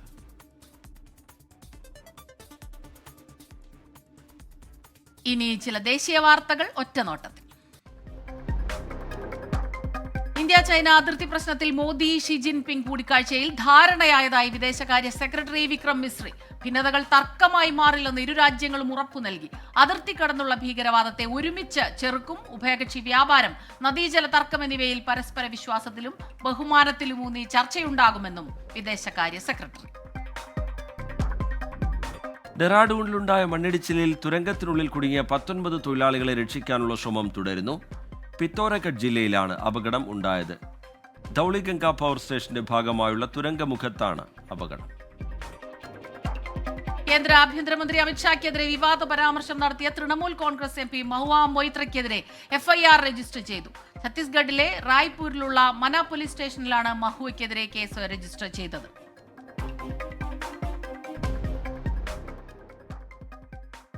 തലസ്ഥാന നഗരിയെ ആശങ്കയിലാക്കി യമുന നദിയിലെ ജലനിരപ്പ് അപകട നിലയ്ക്ക് മുകളിൽ. കഴിഞ്ഞ ദിവസങ്ങളിൽ ഹരിയാനയിലെ ഹത്നികുണ്ട് ബാരേജിൽ നിന്ന് വൻതോതിൽ വെള്ളം തുറന്നുവിട്ടതിനെ തുടർന്നാണ് നദിയിലെ ജലനിരപ്പ് ഉയർന്നത്. ഡൽഹിയിൽ പ്രളയഭീഷണി ശക്തമായി. കർണാടകയിലെ കൽബുർഗിയിൽ ദുരഭിമാനക്കൊല. ഇതര ജാതിക്കാരനായ യുവാവിനെ പ്രണയിച്ച മകളെ പിതാവ് കൊന്നു കത്തിച്ചു. 18-കാരി കവിതയാണ് കൊല്ലപ്പെട്ടത്. പെൺകുട്ടിയുടെ പിതാവ് ശങ്കർ കോൽക്കൂർ അറസ്റ്റ്. കർണാടക ധർമ്മസ്ഥലയിലെ മുൻ ശുചീകരണ തൊഴിലാളിയുടെ വെളിപ്പെടുത്തലിന് പിന്നിലുള്ള ഗൂഢാലോചന NIA അന്വേഷിക്കണമെന്നാവശ്യപ്പെട്ട് ചലോ ധർമ്മസ്ഥല റാലിയുമായി BJP. ധർമ്മസ്ഥലയിൽ ഇന്ന് ഉച്ചയ്ക്ക് നടക്കുന്ന പ്രതിഷേധ പരിപാടിയിൽ 1 ലക്ഷത്തോളം പേർ പങ്കെടുക്കുമെന്ന് BJP സംസ്ഥാന പ്രസിഡന്റ് BY വിജയേന്ദ്ര പറഞ്ഞു. സർക്കാരും ഗൂഢാലോചനക്കാർക്കൊപ്പം നിൽക്കുന്നു എന്നാണ് BJPയുടെ വിമർശനം. എന്നാൽ എല്ലാത്തിനെയും രാഷ്ട്രീയവൽക്കരിക്കൽ BJPയുടെ നയമാണെന്നും അവർ പ്രതിഷേധിക്കട്ടെ എന്നും മുഖ്യമന്ത്രി സിദ്ധരാമയ്യ പ്രതികരിച്ചു. മുഹമ്മദ് റഹീസ് ചേരുന്നുണ്ട് വിവരങ്ങളുമായി. റഹീസ്, ഇതിപ്പോൾ മറ്റൊരു നിർണായകമായ ഒരു പടിയിലേക്ക് കൂടി കടക്കുകയാണ്. കാരണം കഴിഞ്ഞ കുറേ ദിവസങ്ങളായി അതിങ്ങനെ എന്താണ് ഇതിൽ പുരോഗതി ഉണ്ടാകുക, അതിനുശേഷം പറയുന്നു മുൻ ശുചീകരണ തൊഴിലാളിക്കെതിരെ കേസെടുക്കുന്നു, ആ രീതിയിലേക്ക് കാര്യങ്ങൾ പോകുന്നു. ഇതിപ്പോൾ BJP വലിയ രീതിയിലുള്ള ഒരു പ്രതിഷേധത്തിലേക്ക് കടക്കുന്നു. പറയൂ കൂടുതൽ വിവരങ്ങൾ. സ്മിത, ഈ ഒരു വെളിപ്പെടുത്തലിന് പിന്നിലുള്ള ഗൂഢാലോചന അന്വേഷിക്കണം, NIA അന്വേഷിക്കണം എന്ന ആവശ്യമാണ് പ്രധാനമായിട്ടും BJPയും JDSും ഉയർത്തുന്നത്. ഈ ശുചീകരണ തൊഴിലാളിയെ അറസ്റ്റ് ചെയ്തതിന് പിന്നാലെ തന്നെ BJP ഈ ഒരു ആവശ്യം ഉന്നയിച്ചിരുന്നു. എന്നാൽ അതിനോട് അനുകൂലമായി പ്രതികരിക്കാൻ കോൺഗ്രസ് തയ്യാറായില്ല, അല്ലെങ്കിൽ സർക്കാർ തയ്യാറായില്ല എന്ന് വേണം പറയാൻ. അപ്പോൾ അതിനെതിരെയാണ് BJP ഈ ധർമ്മസ്ഥല റാലിയുമായി മുന്നോട്ട് വരുന്നത്.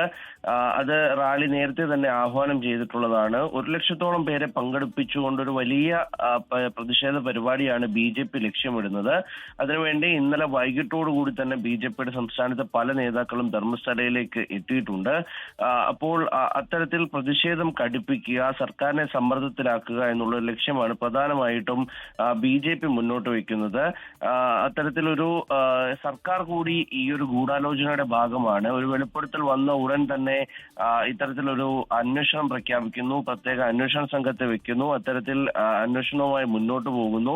അതൊക്കെയും ഈ ക്ഷേത്രത്തിന്റെ പവിത്രതയെ കളങ്കപ്പെടുത്താനായി ഇത്തരത്തിൽ സർക്കാർ കൂടി ഭാഗം ചേർന്നു എന്നുള്ളൊരു ആരോപണമാണ് BJP പ്രധാനമായിട്ടും മുന്നോട്ട് വെക്കുന്നത്. ഇതേ ആവശ്യം തന്നെ JDSനുമുണ്ട്. അവരും പ്രതിഷേധ പരിപാടികളുമായി മുന്നോട്ട് പോവുകയാണ്. അതിനിടയിലാണ് ഇന്നലെ മുഖ്യമന്ത്രി സിദ്ധരാമയ്യ ഇതിനൊക്കെ തള്ളിക്കൊണ്ട് രംഗത്ത് വന്നത്.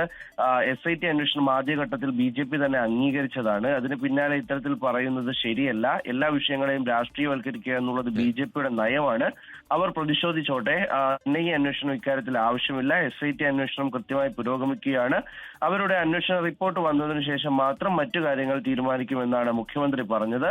അതിനിടയിൽ ഈ ശുചീകരണ തൊഴിലാളിയുമായിട്ടുള്ള തെളിവെടുപ്പ് പ്രത്യേക അന്വേഷണ സംഘം നടത്തിക്കൊണ്ടിരിക്കുകയാണ്. അവർ നിലവിൽ ബാംഗ്ലൂരിലാണ് തെളിവെടുപ്പ് നടത്തുന്നത്. അതിനുശേഷം ഈ ശുചീകരണ തൊഴിലാളി ധർമ്മസ്ഥലയിൽ നിന്ന് കുറെ നാൾ തമിഴ്നാട്ടിൽ വന്ന് താമസിച്ചിരുന്നു. അവിടെയും പരിശോധന നടക്കുമെന്നാണ് മനസ്സിലാക്കുന്നത്. എന്തായാലും ഇന്ന് BJP കോൺഗ്രസിനെതിരെ അല്ലെങ്കിൽ സർക്കാരിനെതിരെ കടുത്ത വിമർശനങ്ങൾ ഉന്നയിക്കുക, സമ്മർദ്ദത്തിലാക്കുക എന്നതാകും പ്രധാനമായും അവരുടെ ലക്ഷ്യം. സ്മിത, മുഹമ്മദ് റഹീസാണ് വിവരങ്ങളുമായി ചേർന്നത്. ഇപ്പോൾ കോഴിക്കോട്ട് നിന്ന് സങ്കടകരമായ ഒരു വാർത്ത കൂടി വരുന്നുണ്ട്. അത് അമീബിക് മസ്തിഷ്ക ജ്വരം ബാധിച്ച വീട്ടമ്മ മരിച്ചു എന്നുള്ളതാണ്. മലപ്പുറം വേങ്ങര കണ്ണമംഗലം സ്വദേശി റംലയാണ് മരിച്ചത്. കോഴിക്കോട് മെഡിക്കൽ കോളേജ് ആശുപത്രിയിൽ ചികിത്സയിലായിരുന്നു. വിപിൻ സി വിജയനാണ് ചേരുന്നത് മലപ്പുറത്തു നിന്ന് വിവരങ്ങളുമായി. വിപിൻ, ഇന്നത്തെ പ്രഭാതത്തിൽ ഇത് വല്ലാതെ വേദനിപ്പിക്കുന്ന ആശങ്കപ്പെടുത്തുന്ന വാർത്തയാണ് വീണ്ടും വരുന്നത്. ഒരു കുഞ്ഞ് മരിച്ചു. 3 മാസം പ്രായമായ കുഞ്ഞ് അമീബിക് മസ്തിഷ്ക ജ്വരം ബാധിച്ച് ചികിത്സയിലായിരുന്നു, മരിച്ചു എന്ന വാർത്തയ്ക്കൊപ്പം തന്നെ അതിനു പിന്നാലെ അടുത്ത വാർത്തയും. വീട്ടമ്മ മരിച്ചു. 52 വയസ്സായിരുന്നു ഈ വീട്ടമ്മയ്ക്ക്. വല്ലാതെ വേദനിപ്പിക്കുന്ന വാർത്ത. വിപിൻ, പറയൂ കൂടുതൽ വിവരങ്ങൾ. അതേ സ്മിത, ഇപ്പോൾ ഈ അമീബിക് മസ്തിഷ്ക ജ്വരം ഒരു ജീവൻ കൂടി കവർന്നിരിക്കുന്നു. വീട്ടമ്മയാണ് മരിച്ചിരിക്കുന്നത്. ഇവർക്ക് 52 വയസ്സായിരുന്നു. മലപ്പുറം വേങ്ങര കണ്ണമംഗലം കാപ്പിൽ സ്വദേശിയായിട്ടുള്ള റംലയാണ് മരിച്ചത്. ഇവർക്ക് ജൂലൈയിൽ തന്നെ ഇതിന്റെ ഒരു രോഗലക്ഷണങ്ങൾ ഉണ്ടായിരുന്നു. പിന്നീട് ഓഗസ്റ്റ് 1-ാം തീയതി മുതലാണ് ചികിത്സ ആരംഭിച്ചത്. ആദ്യം തിരൂരങ്ങാടിയിലെ സ്വകാര്യ ആശുപത്രിയിലൊക്കെ ആയിരുന്നു ചികിത്സ. പിന്നീടാണ് 4-ാം തീയതിയോടുകൂടി കോഴിക്കോട് മെഡിക്കൽ കോളേജ് ആശുപത്രിയിലേക്ക് മാറ്റുന്നത്. അവിടെ നിന്ന് തീവ്രപരിചരണ വിഭാഗത്തിലേക്ക് പ്രവേശിപ്പിച്ചിരുന്നു. കുറച്ച് ഒരു ആരോഗ്യം മെച്ചപ്പെട്ടതിനെ തുടർന്ന് പിന്നീട് വാർഡിലേക്ക് മാറ്റിയെന്നുണ്ടെങ്കിലും പനിയും ഛർദിയും ഒക്കെ മൂർച്ഛിക്കുകയായിരുന്നു. ഇതേ തുടർന്നാണ് പിന്നീട് മരണം സംഭവിച്ചത്. ഇന്നലെയാണ് ഇത് ഉണ്ടായിരിക്കുന്നത്. അമീബിക് മസ്തിഷ്ക ജ്വരം ബാധിച്ച് ജില്ലയിൽ തന്നെ വലിയൊരു ജാഗ്രത പുറപ്പെടുവിച്ചിട്ടുണ്ടായിരുന്നു. ഇപ്പോൾ 14 പേർക്കാണ് ഈ വർഷം തന്നെ മലപ്പുറം ജില്ലയിൽ ഇത്തരത്തിൽ രോഗം ബാധിച്ചിരിക്കുന്നത്. പ്രധാനമായിട്ടും ഈ പരപ്പനങ്ങാടി മേഖലയിലും ഒക്കെയാണ്. വേങ്ങരയിൽ ഇത് 2ാമത്തെ മരണമാണ് ഈ ഒരു സമയത്ത് റിപ്പോർട്ട് ചെയ്യുന്നത്. അപ്പോൾ ഈ കുളിക്കുന്ന സമയത്തൊക്കെ മൂക്കിൽ വെള്ളം കയറാതെ കെട്ടിക്കിടക്കുന്ന ജലാശയങ്ങളിൽ കുളിക്കുമ്പോൾ ശ്രദ്ധിക്കണമെന്നൊക്കെ ആരോഗ്യവകുപ്പിന്റെ നിർദ്ദേശം ഇതിനോടകം തന്നെയുണ്ട്. ആ ഒരു സമയത്ത് കൂടിയാണ് ഈ അമീബിക് മസ്തിഷ്ക ജ്വരം കൂടുതൽ പേരുടെ ജീവൻ കവരുന്നു എന്നുള്ള വാർത്ത പുറത്തു വരുന്നത്. വിപിൻ സി വിജയനാണ് വിവരങ്ങൾ പങ്കുവെച്ചുകൊണ്ടിരിക്കുന്നത്. നേരത്തെ ഒരു 3 മാസം പ്രായമായ കുഞ്ഞ്, കോഴിക്കോട് മെഡിക്കൽ കോളേജിൽ ചികിത്സയിലുള്ള 3 മാസം പ്രായമായ കുഞ്ഞ് മരിച്ചു എന്നുള്ള വിവരം പുറത്തു വന്നത് അല്പസമയം മുമ്പാണ്. അതിനിടയിലാണ് ഒരു മരണം കൂടി റിപ്പോർട്ട് ചെയ്യുന്നത്. മലപ്പുറം വേങ്ങര കണ്ണമംഗലം സ്വദേശി റംല എന്ന സ്ത്രീയാണ്. 52 വയസ്സുള്ള റംലയാണ് മരിച്ചത്. വീട്ടമ്മയുടെ മരണം കൂടി റിപ്പോർട്ട് ചെയ്യുന്നത്. വിപിൻ സി വിജയൻ വിവരങ്ങളുമായി തുടരുന്നുണ്ട്. വിപിൻ, ഈ കേസുകളുടെ എണ്ണം കൂടിയതിന് പിന്നാലെ ജാഗ്രത കടുപ്പിക്കുകയും പരിശോധന ശക്തമാക്കുകയും ഒക്കെ നമ്മൾ ചെയ്യുന്നുണ്ടായിരുന്നു. അതിനിടയിലും ഒരു കൺഫ്യൂഷനായി നിന്നത് ഇതിൻ്റെ ഉറവിടം സംബന്ധിച്ചുള്ള കാര്യങ്ങളായിരുന്നു. അതിലൊക്കെ പലർക്കും പല ഇടങ്ങളിൽ നിന്നായി രോഗം സ്ഥിരീകരിക്കുന്ന സാഹചര്യം ഉണ്ടായതോടുകൂടി കൂടുതൽ ജാഗ്രത ആരോഗ്യവകുപ്പ് വെച്ച് പുലർത്തുന്നുണ്ടായിരുന്നു. ഈ ഉറവിടങ്ങൾ കണ്ടെത്താനുള്ള പരിശോധന അതൊരു വെല്ലുവിളിയായിരുന്നില്ലേ ഇതിനിടയിൽ വിപിൻ? റിജിത്തെ, ആദ്യഘട്ടത്തിൽ ഈ കെട്ടിക്കിടക്കുന്ന വെള്ളവുമായി ആളുകൾ കൂടുതൽ സമ്പർക്കം വരാൻ സാധ്യതയുള്ള സ്ഥലങ്ങളിൽ രോഗം വരുന്നു, അല്ലെങ്കിൽ അത് വേനൽക്കാലത്ത് വരുന്നു എന്നുള്ളതൊക്കെയാണ് ആരോഗ്യവകുപ്പ് തന്നെ പറഞ്ഞിരുന്നത്. പക്ഷേ ഇത് മഴക്കാലമാണ്. മഴക്കാലത്ത് അങ്ങനെ കെട്ടിക്കിടക്കുന്ന വെള്ളത്തിൽ നിന്ന് അമീബിക് മസ്തിഷ്ക ജ്വരം വരുന്നു എന്നുള്ളത് ഒരു കൂടുതൽ ജാഗ്രത പുലർത്തേണ്ട ഒരു കാര്യം തന്നെയാണ്. അതിന്റെ ഭാഗമായിട്ട് ഇപ്പോൾ കഴിഞ്ഞ ആഴ്ച അതിന് ഒരു പ്രതിരോധത്തിന്റെ ഭാഗമായി കഴിഞ്ഞ ദിവസം എല്ലായിടത്തും ജലാശയങ്ങളിൽ ശുചീകരണവും അതിന്റെ ക്ലോറിനേഷൻ നടപടികളും എടുത്തിരുന്നു. അത് തദ്ദേശ സ്ഥാപനങ്ങളുടെ നേതൃത്വത്തിൽ തന്നെ ഈ ശുചീകരണം നടത്തുകയും ചെയ്തിരുന്നു. പക്ഷേ ഈ രോഗം ബാധിച്ചു കഴിഞ്ഞ് അത് കുറച്ച് കഴിഞ്ഞതിന് ശേഷമാണ് അതിന്റെ ഒരു ലക്ഷണങ്ങൾ കാണിക്കുന്നത് എന്നുള്ളത് കൂടി ഇതിനൊരു ആശങ്ക കൂട്ടുന്നതാണ്. കാരണം അമീബിക് മസ്തിഷ്ക ജ്വരം അത് തലച്ചോറിൽ കയറിയതിനു ശേഷം ആണ് മനസ്സിലാവുന്നത്. അപ്പോഴേക്കും അത് രോഗം പെട്ടെന്ന് തന്നെ മൂർച്ഛിക്കാനുള്ളൊരു ഇടവരുത്തുന്നു എന്നുള്ളത് കൂടി ആശങ്കയാണ്. അപ്പോൾ ഉറവിടം കണ്ടെത്തുക, അത് പരമാവധി മൂക്കിലേക്ക് വെള്ളം കയറാതെ അല്ലെങ്കിൽ കെട്ടിക്കിടക്കുന്ന ജലാശയങ്ങളിൽ കുളിക്കുമ്പോൾ അതൊരു കൂടുതൽ ശ്രദ്ധിക്കുക എന്നുള്ളത് തന്നെയാണ് ആരോഗ്യവകുപ്പ് ഇതിനോടകം പറയുന്നത്. ക്ലോറിനേഷൻ നടപടികൾ അത് സജീവമായി തന്നെ നടത്താൻ തന്നെ ആരോഗ്യവകുപ്പ് ഈ ഘട്ടത്തിൽ തീരുമാനിക്കുകയും ചെയ്തിട്ടുണ്ട്. രോഗം ബാധിച്ച് ഇപ്പോൾ ചികിത്സയിലുള്ള ഒരാൾ കൂടി മരിച്ചു എന്നുള്ള വാർത്ത അത് വലിയ രീതിയിൽ തന്നെ നമ്മൾ ഇനി ശ്രദ്ധിക്കണം എന്നുള്ളതിന്റെ ഒരു ദൃഷ്ടാന്തമായി മാറുകയാണ്. ശരി, വിപിൻ സി വിജയനാണ് മലപ്പുറത്ത് നിന്ന് വിശദാംശങ്ങളുമായി നമുക്കൊപ്പം ചേർന്നത്. സാങ്കേതിക സർവകലാശാലയിൽ നിർണായക ഫിനാൻസ് കമ്മിറ്റി യോഗം ഇന്ന് രാവിലെ 11 മണിക്ക് സർവകലാശാല ആസ്ഥാനത്താണ് യോഗം. ഹൈക്കോടതി നിർദ്ദേശപ്രകാരമാണ് യോഗം അടിയന്തരമായി ചേരുന്നത്. ഫിനാൻസ് കമ്മിറ്റി ചേരാതെ ബജറ്റ് പാസാക്കാൻ കഴിയില്ല. അതുകൊണ്ട് തന്നെ 2 മാസമായി ജീവനക്കാരുടെ ശമ്പളവും പെൻഷനും മുടങ്ങിയിരുന്നു. ബജറ്റ് ചർച്ച ചെയ്യാൻ നേരത്തെ വിളിച്ച ഫിനാൻസ് കമ്മിറ്റിയും സിൻഡിക്കേറ്റ് യോഗവും ക്വാറം തികയാതെ പിരിഞ്ഞിരുന്നു. സർക്കാരിന്റെയും ധനകാര്യ വകുപ്പിലെയും ഉന്നത വിദ്യാഭ്യാസ വകുപ്പിലെയും പ്രതിനിധികൾ ഉൾപ്പെടെ 14 അംഗങ്ങൾ ഉള്ളതാണ് ഫിനാൻസ് കമ്മിറ്റി. ക്വാറം തികയണമെങ്കിൽ 5 അംഗങ്ങളെങ്കിലും യോഗത്തിൽ പങ്കെടുക്കണം. കോടതി നിർദ്ദേശമുള്ളതിനാൽ തന്നെ ഇടതംഗങ്ങൾ യോഗം ബഹിഷ്കരിക്കാൻ സാധ്യതയില്ല. നാളെ സിൻഡിക്കേറ്റ് ബജറ്റ് അംഗീകരിച്ചാൽ ശമ്പള പ്രതിസന്ധിക്ക് പരിഹാരമാകും. ഓണാവധിക്ക് മുൻപ് ശമ്പളവും പെൻഷനും കിട്ടുമെന്ന പ്രതീക്ഷയിലാണ് ജീവനക്കാരും വിരമിച്ചവരും. കത്ത് ചോർച്ച വിവാദത്തിനിടയാക്കിയ ചെന്നൈ വ്യവസായി ഷെർഷാദിനെതിരായ മാനനഷ്ട കേസ് ഡൽഹി ഹൈക്കോടതി ഇന്ന് പരിഗണിക്കും. CPM നേതാക്കൾ UK-യിലെ വ്യവസായി രാജേഷ് കൃഷ്ണയുമായി നടത്തിയ പണമിടപാടിൽ അന്വേഷണം ആവശ്യപ്പെട്ട് PBക്ക് നൽകിയ പരാതിക്കത്ത് കോടതിയിൽ രേഖയായി എത്തിയതാണ് വിവാദമായത്. ചോർച്ചയ്ക്ക് പിന്നിൽ സംസ്ഥാന സെക്രട്ടറി MV ഗോവിന്ദന്റെ മകൻ ശ്യാംജിത്ത് ആണെന്ന് കാണിച്ച് ചെന്നൈ വ്യവസായി Muhammad Sharshad party general secretary MA ബേബിക്ക് കത്ത് നൽകിയിരുന്നു. കത്ത് തന്റെ സമൂഹ മാധ്യമങ്ങളിലൂടെ തന്നെ ഷർഷാദ് പലർക്കും പങ്കുവച്ചിരുന്നു എന്നാണ് ഹർജിക്കാരനായ രാജേഷ് കൃഷ്ണ വാദിക്കുന്നത്. അപകീർത്തികരമായ പരാമർശങ്ങൾ നടത്തുന്നതിൽ നിന്ന് ഷർഷാദിനെ വിലക്കിക്കൊണ്ട് ഇടക്കാല ഉത്തരവ് പുറപ്പെടുവിക്കണമെന്നാണ് ഹർജിക്കാരന്റെ ആവശ്യം. മോർണിംഗ് ന്യൂസിൽ ഇനി വാർത്താലോകം.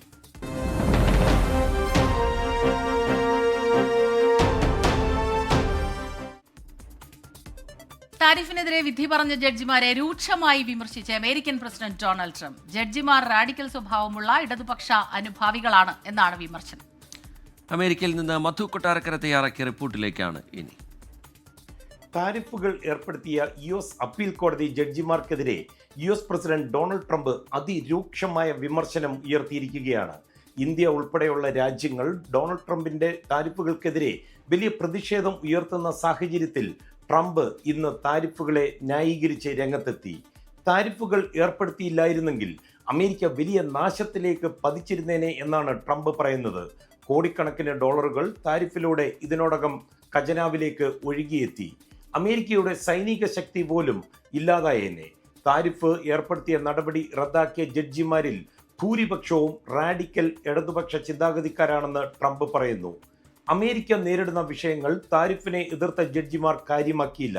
എന്നാൽ മുൻ പ്രസിഡന്റ് ബറാക് ഒബാമ നിയമിച്ച ഒരു ജഡ്ജ് രാജ്യ നന്മയ്ക്കായി വോട്ട് ചെയ്തു. അദ്ദേഹത്തിന്റെ ധൈര്യത്തിന് നന്ദി പറയുന്നു. സുപ്രീം കോടതിയിലൂടെ ഈ വിധിയെ മറികടക്കാമെന്നുള്ള ശുഭാപ്തി വിശ്വാസവും ഡൊണാൾഡ് ട്രംപ് പ്രകടിപ്പിക്കുകയുണ്ടായി. ഡൊണാൾഡ് ട്രംപ് ഏപ്രിലിൽ ഏർപ്പെടുത്തിയ താരിഫുകൾക്കും ചൈന, കാനഡ, മെക്സിക്കോ തുടങ്ങിയ രാജ്യങ്ങൾക്ക് ഏർപ്പെടുത്തിയ താരിഫുകൾക്കുമെതിരെയാണ് വാഷിംഗ്ടൺ DC-യിലെ അപ്പീൽ കോടതിയുടെ ഇപ്പോഴത്തെ വിധി ഉണ്ടായത്. അമേരിക്കയിൽ നിന്ന് മധു കൊട്ടാരക്കര, 24. അബുദാബിയിലെ ദർബ് ടോൾ സംവിധാനത്തിൽ വരുത്തിയ സമയമാറ്റം ഇന്നു മുതൽ നിലവിൽ വരും. ഞായറാഴ്ചകളിലും മറ്റ് പൊതു അവധി ദിവസങ്ങളിലും ടോളിന് ഇളവുണ്ടാകും. അതേസമയം സ്വകാര്യ വാഹനങ്ങളുടെ ടോൾ പരിധി എന്ന ആനുകൂല്യവും ഇന്നു മുതൽ ഉണ്ടാകില്ല. UAE-യിൽ നിന്ന് അരുൺ പാറാട്ട് തയ്യാറാക്കിയ റിപ്പോർട്ട് കാണാം. പ്രധാന റോഡുകളുടെ തിരക്ക് കണക്കിലെടുത്ത് ഗതാഗത സംവിധാനങ്ങൾ കൂടുതൽ സുഗമമാക്കുകയും അതോടൊപ്പം തന്നെ പ്രധാന പാതകളിലുള്ള ഈ തിരക്ക് കുറയ്ക്കുകയും ചെയ്യുക എന്ന് ലക്ഷ്യമിട്ടാണ് ടോൾ സംവിധാനത്തിൽ ഇപ്പോൾ അധികൃതർ പ്രധാനപ്പെട്ട മാറ്റങ്ങൾ വരുത്തിയിരിക്കുന്നത്. പ്രധാനമായും സമയമാറ്റം നിലവിൽ വരുന്നു എന്നുള്ളതാണ് ശ്രദ്ധേയമായ കാര്യം. അതായത് നേരത്തെ രാവിലെയും വൈകിട്ടും 2 മണിക്കൂർ പീക്ക് അവറിലായിരുന്നു ഈ ഒരു ടോൾ ഈടാക്കിയിരുന്നത്. ഇതിൽ വൈകിട്ടുള്ള ടോൾ നിരക്കിലാണ് ഇപ്പോൾ അധികൃതർ മാറ്റം വരുത്തിയിരിക്കുന്നത്. നേരത്തെ വൈകിട്ട് 5 മണി മുതൽ 7 മണി വരെ ആയിരുന്നു ടോൾ നിലവിലുണ്ടായിരുന്നത്. ഇത് ഇന്ന് മുതൽ വൈകിട്ട് 3 മണി മുതൽ അതോടൊപ്പം തന്നെ രാത്രി 7 മണി വരെ ടോൾ ഈടാക്കി തുടങ്ങും. അതായത് വൈകിട്ട് 4 മണിക്കൂറായിരിക്കും ഇനി മുതൽ ദർബ് ടോളുകളിൽ ഉണ്ടാവുക എന്നർത്ഥം. എന്നാൽ രാവിലെ 7 മണി മുതൽ 9 മണി വരെ എന്ന നിലവിലെ ടോൾ സമയത്തിൽ അധികൃതർ മാറ്റം വരുത്തിയിട്ടില്ല എന്നുള്ളതും ശ്രദ്ധേയമാണ്. 4 ദിർഹമാണ് ടോൾ നിരക്കായി ഈടാക്കുക. അതോടൊപ്പം മറ്റൊരു പ്രധാനപ്പെട്ട മാറ്റം സ്വകാര്യ വാഹനങ്ങൾക്കുള്ള നിലവിലുള്ള പ്രതിദിന അതോടൊപ്പം തന്നെ പ്രതിമാസ ടോൾ പരിധികളുണ്ട്. ഈ ടോൾ പരിധികളും എടുത്തു കളഞ്ഞിട്ടുണ്ട് എന്നുള്ളതാണ്. ഒരു സ്വകാര്യ വാഹനത്തിന് ഒരു ദിവസം പരമാവധി 16 ദിർഹം, അല്ലെങ്കിൽ ഒരാളുടെ ഉടമസ്ഥയിലുള്ള ഒരു വാഹനത്തിന് മാസം 2 ദിർഹം, അദ്ദേഹത്തിന്റെ കയ്യിലുള്ള രണ്ടാമത്തെ വാഹനത്തിന് 150 ദിർഹം, മൂന്നാമത്തെ വാഹനത്തിന് 100 ദിർഹം എന്നിങ്ങനെയായിരുന്നു നേരത്തെ ടോൾ ഈടാക്കിയിരുന്നത്. ഇതും എടുത്തു കളഞ്ഞിട്ടുണ്ട്. ഈ ഒരു കാര്യവും ഇന്നു മുതൽ തന്നെ നിലവിൽ വരും. അതേസമയം വികലാംഗർ, കുറഞ്ഞ വരുമാനമുള്ള കുടുംബങ്ങൾ, മുതിർന്ന പൗരന്മാർ, വിരമിച്ച ആളുകൾ തുടങ്ങിയവർക്കുള്ള നിലവിലെ ടോൾ ഒഴിവാക്കൽ തുടരുമെന്നും അധികൃതർ അറിയിച്ചിട്ടുണ്ട്. അതോടൊപ്പം തന്നെ ഞായറാഴ്ചകളിലും ഔദ്യോഗിക പൊതു അവധി ദിനങ്ങളിലും ടോൾ ഉണ്ടാകില്ല എന്നും അധികൃതർ അറിയിച്ചിട്ടുണ്ട്.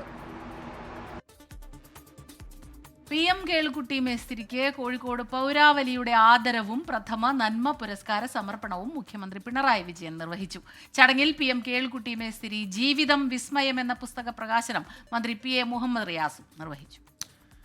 ഡോക്യുമെന്ററിയുടെ പ്രകാശനം MK രാഘവൻ MPയും നിർവഹിച്ചു. പൗരാവലിയുടെ പുരസ്കാര സമർപ്പണം Mathrubhumi chairman and managing editor PV ചന്ദ്രൻ നിർവഹിച്ചു. Sree Gokulam group of companies chairman Gokulam Gopalan ആശംസകൾ അറിയിച്ചു.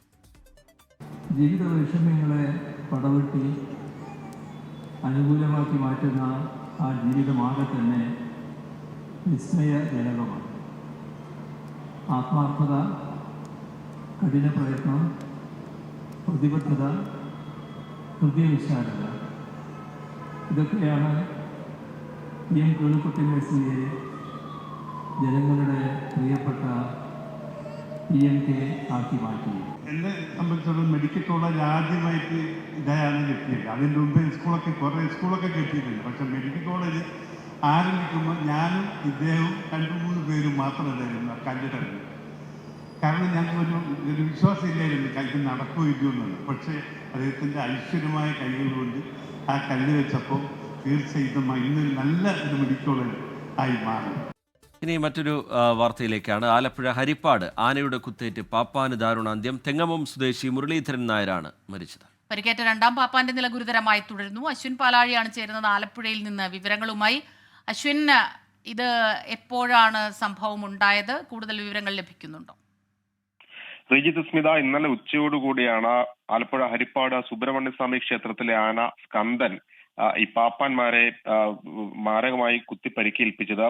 കഴിഞ്ഞ മാർച്ച് മുതൽ ആന മദപ്പാടിലാണ്. അതിനെ തളച്ചിരിക്കുകയായിരുന്നു. എന്നാൽ മതകാലം കഴിഞ്ഞതോടെ 1 മാസത്തിന് മുൻപേ തന്നെ ആനയെ അഴിക്കാമെന്ന് വെറ്ററിനറി ഡോക്ടർ നിർദ്ദേശം നൽകിയിരുന്നു. എങ്കിൽ പോലും കുറച്ചു കാലം കൂടി കഴിഞ്ഞ ശേഷം ഇന്നലെയാണ് ആനയെ മദപ്പാടിൽ നിന്ന് അഴിച്ച് നടത്തുന്നതിനിടെ ഈ ആന അക്രമാസക്തനാവുകയായിരുന്നു. പുറത്തുണ്ടായിരുന്ന സുനിൽ എന്ന പാപ്പാൻ, രണ്ടാം പാപ്പാനാണ് സുനിൽകുമാറിനെ തുമ്പിക്കൈ കൊണ്ട് വലിച്ചു താഴെയിടുകയും ചവിട്ടുകയും ചെയ്തു. ഗുരുതരമായി പരിക്കേറ്റ സുനിൽകുമാർ ഇപ്പോഴും ആശുപത്രിയിൽ ചികിത്സയിലാണ്.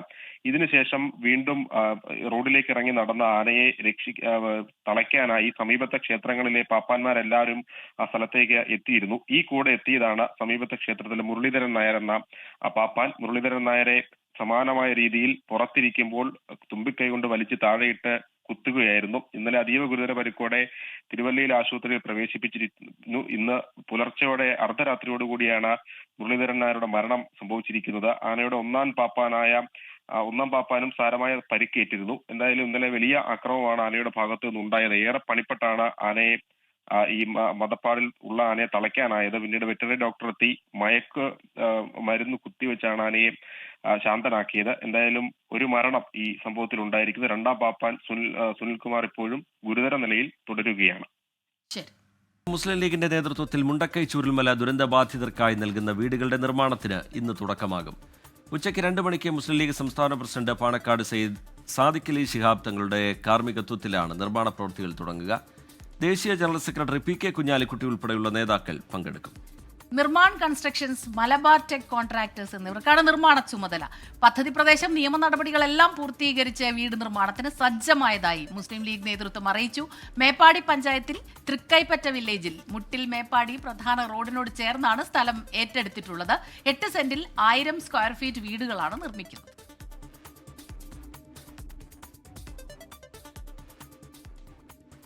ഓണാഘോഷത്തിന് ജൈവ ഓണസദ്യയുമായി നാച്ചുറോപ്പതി യോഗ ഡോക്ടർമാരുടെ സംഘടനയായ എനിഗ്മ. കൂട്ടായ്മയുടെ ഓണസദ്യയിൽ മുഖ്യാതിഥികളായി നടൻ സിദ്ദിഖ്, എഴുത്തുകാരൻ അഭിലാഷ് പിള്ള, മേജർ രവി എന്നിവർ എത്തി. ഏവരുടെയും മനസ്സും വയറും നിറച്ച സദ്യ തന്നെയായിരുന്നു പരിപാടിയിലെ താരം.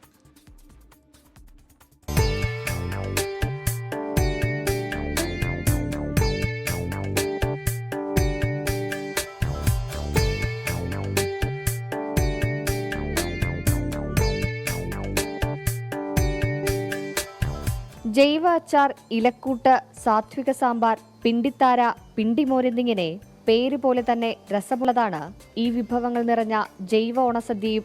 ആരോഗ്യകരമായ പ്രകൃതി വിഭവങ്ങൾ ഒരുക്കിയാണ് നാച്ചുറോപ്പതി യോഗ ഡോക്ടർമാരുടെ സംഘടനയായ എനിഗ്മയുടെ ഓണാഘോഷം.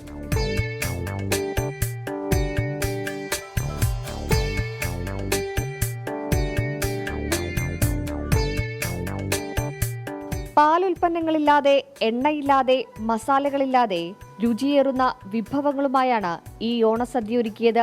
പേരുപോലെ തന്നെ പാലില്ലാത്ത പിണ്ടിത്തൈരാണ് കൗതുകം നിറഞ്ഞത്. ഈ 18 വിഭവങ്ങളും നമ്മൾ സാധാരണ സദ്യയിൽ ഉണ്ടാകുന്നതാണ്. അതിലൊക്കെ തന്നെ നമുക്ക് അപകടമായിട്ടുള്ള എണ്ണ, അപ്പം 100% ഓയിൽ ഫ്രീ ആണ് നമ്മൾ ഈ 18 വിഭവം ഉണ്ടാക്കിയിട്ടുള്ളത്. അതുപോലെ തന്നെ വാളംപുളി, മല്ലിപ്പൊടി, മുളക് പൊടി, ഇങ്ങനെ തുടങ്ങിയിട്ടുള്ള കുക്കിങ്ങിൽ നമ്മൾ ചേർക്കുന്ന അപകടമായിട്ടുള്ള സാധനങ്ങളൊക്കെ ഒഴിവാക്കിക്കൊണ്ട് അതേ ടേസ്റ്റിൽ നമ്മൾ ഉണ്ടാക്കുകയാണ്. മസാലകളൊക്കെ വളരെ മിനിമം ആക്കിയിട്ടാണ് നമ്മൾ ഉണ്ടാക്കിയിട്ടുള്ളത്. ജൈവസദ്യയുടെ രുചിയറിഞ്ഞാണ് ഏവരും മടങ്ങിയത്. നമ്മൾ ടേസ്റ്റ് ഉണ്ടാക്കുന്നത് ഈ ഓയിലും അങ്ങനെയുള്ള സാധനങ്ങളാണെന്നാണ് നമ്മുടെയൊക്കെ ഒരു വിശ്വാസം. പക്ഷെ ഫുൾ ഓയിൽ ഫ്രീ ആയിട്ടുള്ള എന്നാൽ നമ്മൾ കഴിക്കുന്ന സാധാരണ ഭക്ഷണത്തിൻ്റെ എല്ലാ ടേസ്റ്റോടും കൂടി തന്നെയാണ് ഉണ്ടാക്കിയിട്ടുള്ളത്. അതിഗംഭീര സദ്യയായിരുന്നു. കഴിച്ചു കഴിഞ്ഞപ്പോൾ എല്ലാം നല്ല നമ്മുടെ നാടൻ സദ്യയുടെ എല്ലാ ടേസ്റ്റും ഉണ്ട്. നന്നായിട്ടുണ്ട്. കാരണം ചെറിയ തെറ്റിദ്ധാരണയോടെ കഴിക്കാൻ വന്നേ, അതൊക്കെ മാറ്റിയ സദ്യ. ഇനിഗ്മ അംഗങ്ങളുടെ കലാസാംസ്കാരിക പരിപാടികളും ചടങ്ങിന് മാറ്റുകൂട്ടി. ഓണം ആഘോഷിക്കാൻ എത്തിയവർക്കെല്ലാം പ്രകൃതിയുടെ തനത് രുചി വൈഭവം വെച്ചുവിളമ്പിയാണ് ഇനിഗ്മ യാത്രയാക്കിയത്. മാക്കാളൻ, പിണ്ടിമോര്, ജൈവരസം, നാട്ടവിയൽ എന്നിങ്ങനെ 18ഓളം വിഭവങ്ങളാണ് ഈ പ്രകൃതി സദ്യയിലുള്ളത്. ആരോഗ്യകരമായ രുചിയേറുന്ന ഓണസദ്യ എങ്ങനെ ജൈവപരമായി ഒരുക്കാമെന്നുള്ളതാണ് ഇനിഗ്മ മുന്നോട്ട് വയ്ക്കുന്നത്. അനന്തുവിനൊപ്പം സൂര്യശ്രീ, 24 കൊച്ചി. തിരുവനന്തപുരം ജനറൽ ആശുപത്രിയിലെ ശസ്ത്രക്രിയാ പിഴവിൽ ഡോക്ടറുടെ മൊഴി പോലീസ് ഇന്ന് രേഖപ്പെടുത്തിയേക്കും. ഡോക്ടർ രാജീവ് കുമാറിനെ കന്റോൺമെന്റ് പോലീസ് സ്റ്റേഷനിൽ വിളിച്ചു വരുത്തിയാകും മൊഴി രേഖപ്പെടുത്തുക. പരാതിക്കാരിയായ സുമയ്യയുടെ മൊഴിയെടുത്തിരുന്നു. തുടർന്നാണ് ഡോക്ടർ രാജീവ് കുമാറിനെ പ്രതിയാക്കി കന്റോൺമെന്റ് പോലീസ് കേസെടുത്തത്. സുമയ്യയെ വിദഗ്ധ സമിതിയുടെ മുമ്പിൽ ഹാജരാക്കണമെന്ന് അറിയിപ്പ് നൽകിയിട്ടുണ്ട്. ചികിത്സാരേഖകളുമായി ഈ മാസം 3-ന് മെഡിക്കൽ കോളേജ് DME ഓഫീസിൽ ഹാജരാകാനാണ് നിർദ്ദേശം. വിദഗ്ധ സമിതി സുമയ്യയെ വിശദമായി കേട്ട ശേഷമായിരിക്കും തുടർ നടപടികൾ സ്വീകരിക്കുക. സമിതിയുടെ വിശദ പരിശോധനയ്ക്ക് ശേഷം ശരീരത്തിനുള്ളിലെ ഗൈഡ് വെയർ പുറത്തെടുക്കാൻ കഴിയുമോ ഇല്ലയോ എന്നുള്ള കാര്യത്തിൽ തീരുമാനമെടുക്കും.